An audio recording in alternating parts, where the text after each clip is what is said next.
Chevrolet es un fabricante estadounidense de automóviles y camiones con sede en Detroit, perteneciente al grupo General Motors.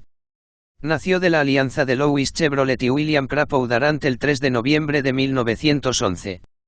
Por otra parte, la mecánica de los modelos Chevrolet es utilizada por distintos fabricantes artesanales para el desarrollo de superdeportivos. Para ello, son tenidos en cuenta los motores V8 de la firma estadounidense, principalmente los de las últimas generaciones del Corvette, para la producción de prototipos artesanales como el Genesee Venom GT, el SSC Ultimate Aero o el Tauro Sport Auto, entre otros.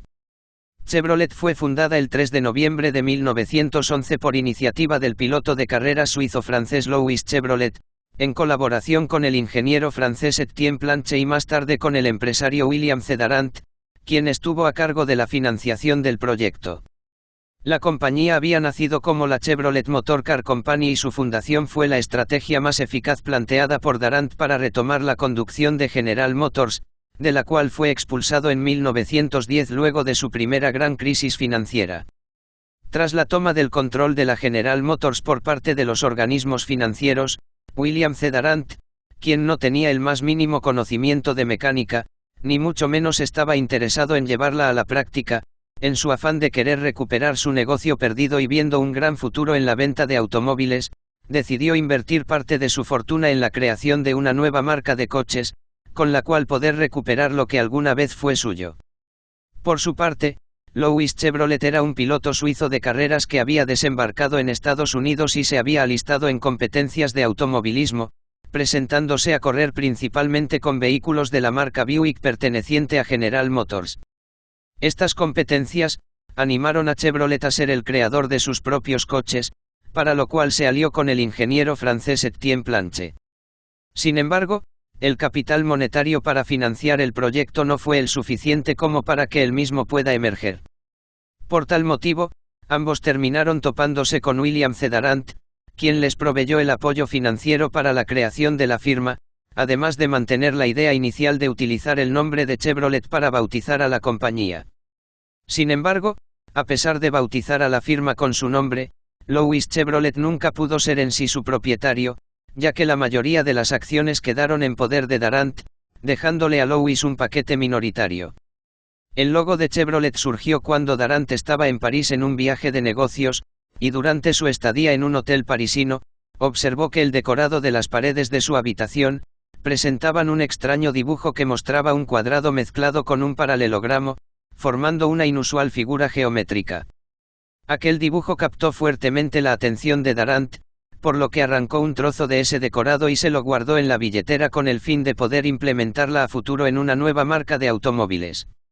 La primera vez que Chevrolet usó su logo fue en 1913.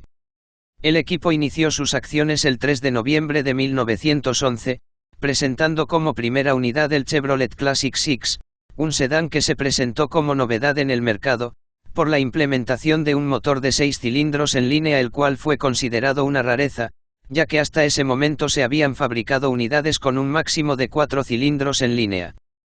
Pero lo que parecía que iba a ser una sociedad perfecta, terminó convirtiéndose en un verdadero conflicto que repercutió en los intereses de ambos socios.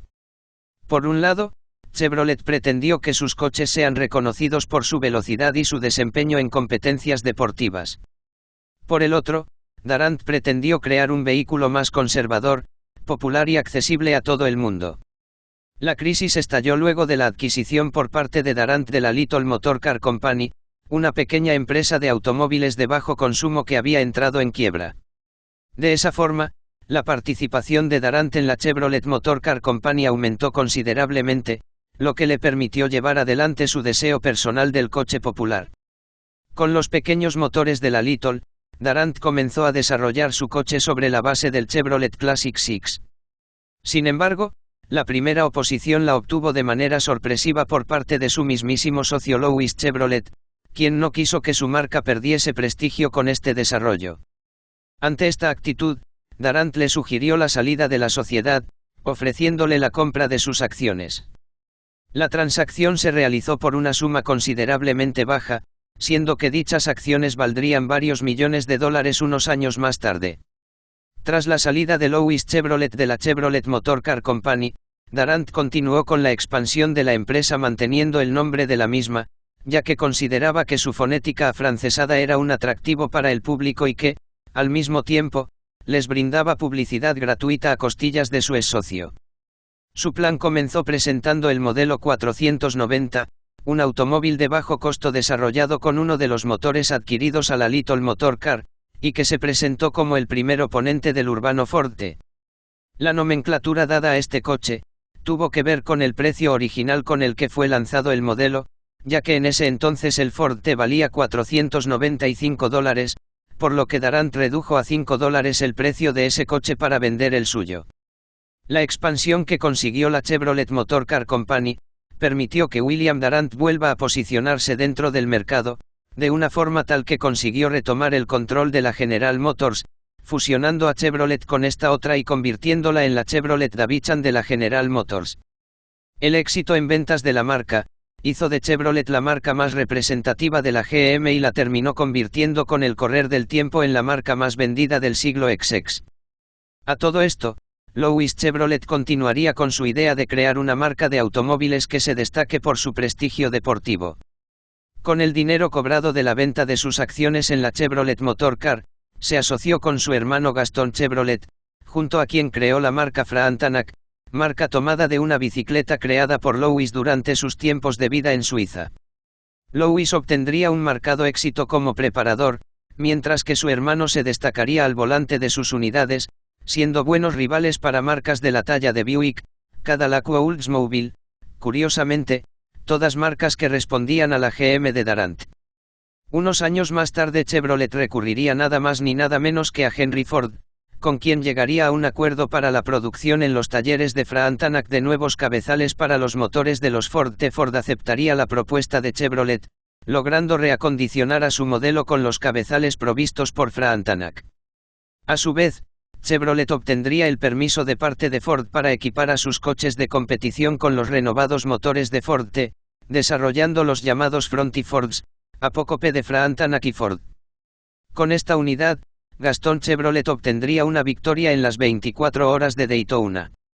Sin embargo, una serie de crisis financieras que tuvieran su pico en la Gran Depresión de 1929, derrumbarían el sueño de Louis, haciendo que la marca Frontenac, junto a otras marcas pequeñas, entren en la completa ruina. Para subsistir, Louis terminaría volviendo a General Motors, para pedir un puesto como obrero dentro de la fábrica. Ante esta situación, General Motors, afortunadamente para él, ya sin Darant al frente y con Pierre S. DuPont como presidente, le terminaría otorgando esta ayuda, colocándolo como obrero dentro de las fábricas de la misma marca que llevara su apellido. Sin embargo, a pesar de haber trabajado muy duro dentro de ella, las muertes de sus hermanos Gaston y Arthur, sumados a sus deudas financieras, terminarían resquebrajando su salud, muriendo finalmente en 1941 en una completa pobreza y olvidado. William Darant finalmente tendría un final similar, cuando en 1920 nuevamente volvía a poner a GM al borde de la quiebra, lo que le valió nuevamente la expulsión de la compañía, pero esta vez de manera definitiva. Ya no contaba con su cuantiosa fortuna familiar, la cual había sido derrochada en la creación de estas empresas y tratando de adquirir nuevas firmas para poder reinstalarse en el mercado. Sus maniobras bursátiles ya no surtían efecto, por lo que terminaría en la ruina, muriendo en 1947 y sufriendo el mismo final que su ex-socio Louis Chevrolet, de cuya desgracia financiera fue uno de los principales responsables.